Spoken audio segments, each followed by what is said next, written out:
Tentu Israel yang menang. Israel menang karena satu, Israel hanya menyasar target khusus, spesifik saja. Tidak membabi buta seperti yang dilakukan oleh Iran. Israel hanya menyerang aset militer dari Garda Revolusi Iran. Misalnya yang diserang adalah kantor intelijen di kota Teheran, peluncur rudal karena mau menembakkan ke Israel, dan tentu saja fasilitas nuklirnya. Orang Yahudi sangat menghormati nyawa.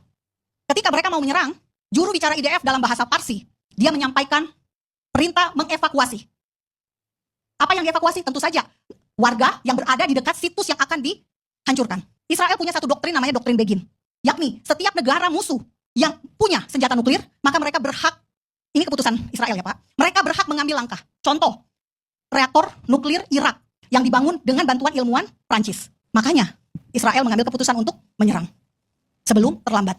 Apakah kita lupa bahwa Israel sendiri punya nuklir, punya bom atom? Ataukah yang boleh punya nuklir itu hanya kelompok Israel? Israel tidak pernah meneriakkan slogan-slogan matilah Iran atau matilah Arab Saudi, tidak pernah. Makanya nggak ada negara yang merasa terancam dengan adanya nuklir di Israel karena tujuan damai. Sementara Iran niat untuk memperkaya nuklir untuk memusnahkan Israel. Wah, ini yang katanya tadi dibilang tentara yang tidak mentarget atau tidak brutal ya. Jadi kan kata Pak Irfan, kebiadaban Israel ini sudah membuka hati dan mata dunia. Satu yang terbuka, ya ini Mbak ini.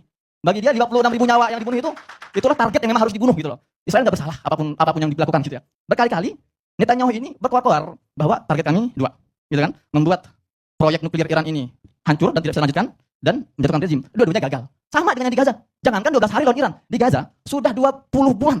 20 bulan. Dari awal kan apa? Target yang mengatakan kami akan menghabisi perlawanan di Gaza satu, dan kami akan menguasai Gaza dua, atau mengembalikan tawanan Sandra. Dua-duanya nggak berhasil. 20 bulan ya. Lawan milisi sekelas Hamas nggak bisa menang. Mimpi mau mengalahkan Iran gitu. Seorang profesor di bidang hubungan internasional di Essex University, namanya Profesor Dr. Abdul Fattah Waisi, dia mengatakan bahwa Israel is not a state. Israel is a strategic Western colonial crusader project. Israel itu adalah proyek kolonial salibis barat strategis. Jadi kita nggak bisa melihat Israel itu sebagai sebuah negara terpisah dengan barat.